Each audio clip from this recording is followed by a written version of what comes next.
What's up, guys? Welcome back to the channel. Welcome back to another Physical Media Friday. This is going to be a relatively short one today. I'm just going to show a few more things in my ever-dwindling box of films that I haven't shown yet.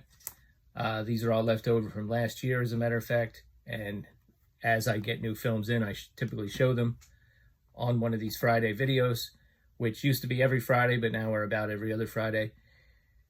And I do have June's pickup already, only because I saw it.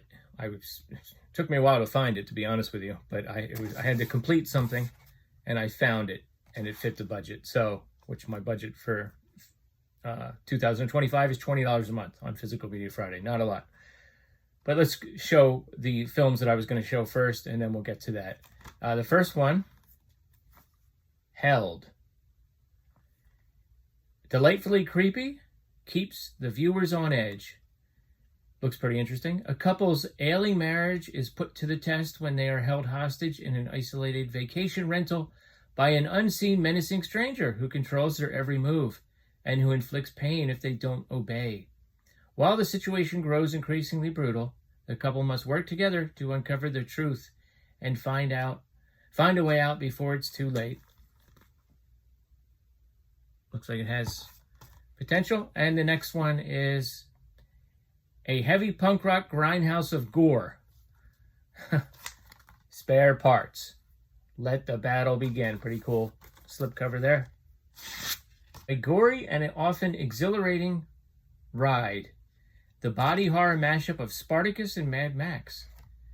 In a godforsaken bar in the middle of nowhere, an all-girl band, Miss 45, which that's pretty clever. I could see Miss 45 on my shelf right over there, rips the stage apart with their punk spirit.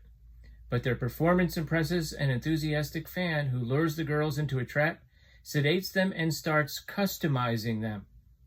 Slowly they begin to gain consciousness and in total shock realize their arms have all been replaced with axes and chainsaws to fight gladiator style in a junkyard arena owned by a sadistic emperor, forcing them into the battle of their lives with one prize in mind, their freedom.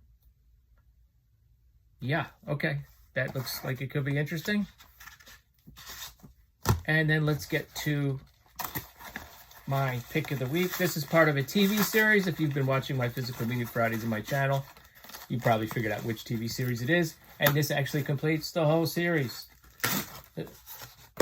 Half of a season is all I had left, and I found it. And it's Rawhide, Volume 2 of the 7th season.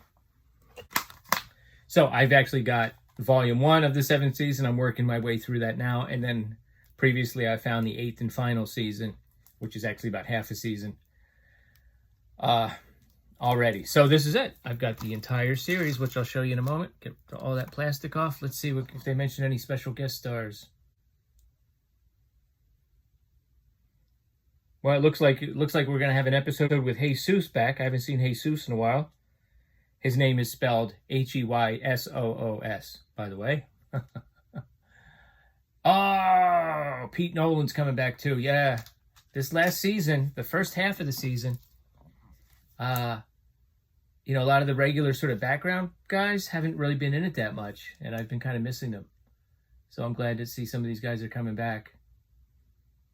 Let's see. Brock Peters is one of the guest stars.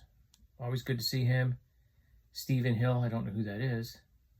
I just watched an episode with Dean Martin a little while ago. That was a really good episode.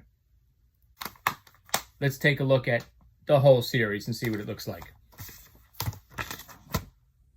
Okay, I think I started out on my Rawhide journey by just getting a random half of a season.